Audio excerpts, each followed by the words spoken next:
হে everyone, আসসালামু আলাইকুম। স্মৃতিস cooking রুমে আপনাদের সবাইকে আবারও ওয়েলকাম।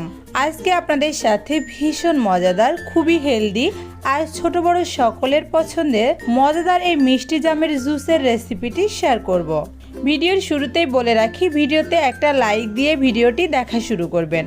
ভিডিওটি ভালো লাগলে অবশ্যই একটা কমেন্ট করবেন, আর আমার চ্যানেলটিকে কিন্তু সাবস্ক্রাইব করতে একদম ভুলে যাবেন না।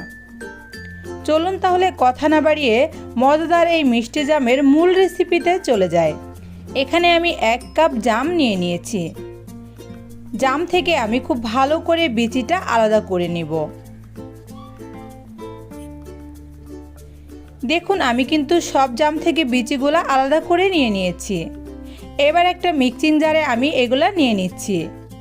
এর মধ্যে আমি 1 টেবিল চামচ লেবুর রস দিয়ে দিচ্ছি। এটা দেওয়ার চেষ্টা করবেন, তাহলে কিন্তু খুব ভালো একটা ফ্লেভার আসে। দিয়ে দিলাম স্বাদ মতো চিনি। আমি এখানে 3 টেবিল চামচের মতো চিনি দিয়েছি। চিনিটা আপনারা আপনাদের টেস্ট অনুযায়ী বাড়িয়ে কমিয়ে নিয়ে নেবেন। এবার এর মধ্যে দিয়ে দিলাম 1/2 চা চামচ বিট লবণ। বিট লবণটা অবশ্যই দিবেন, তবে সাদা লবণ দিয়েও করতে পারেন। দিয়ে দিলাম 1 কাপ ঠান্ডা ফ্রিজের পানি। আমি পানিটা পরে আবার অ্যাড করব। এখন যদি বেশি পানি দিই তাহলে ভালো মতো ব্লেন্ড হবে না। দেখুন, আমি কিন্তু খুব ভালো করে ব্লেন্ড করে নিয়ে নিয়েছি। এবার আমি এর মধ্যে আরও 1 কাপ ফ্রিজের ঠান্ডা পানি দিয়ে দিচ্ছি।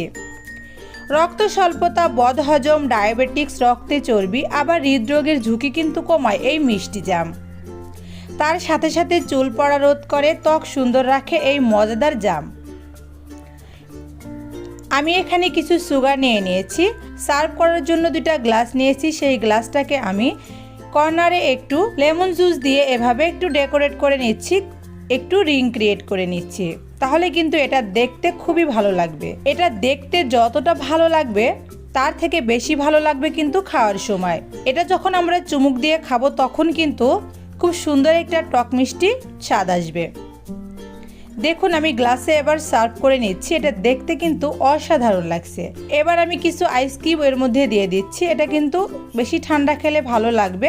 আইস কিউবটা দিয়ে খাওয়ার চেষ্টা করবেন, তাহলে কিন্তু এর স্বাদটা অনেক ভালো আসে। দেখলেন তো কত সহজেই মজাদার এই কালারফুল জামের রেসিপিটি হয়ে গেল। বাসায় একবার হলেও ট্রাই করে দেখবেন, আর কেমন লাগলো আমাকে কমেন্ট করে কিন্তু জানাতে ভুলবেন না। যে সকল বন্ধুরা আমার সাথে থেকে কষ্ট করে আমার এই ছোট্ট ভিডিওটি দেখেছেন তাদেরকে অসংখ্য ধন্যবাদ।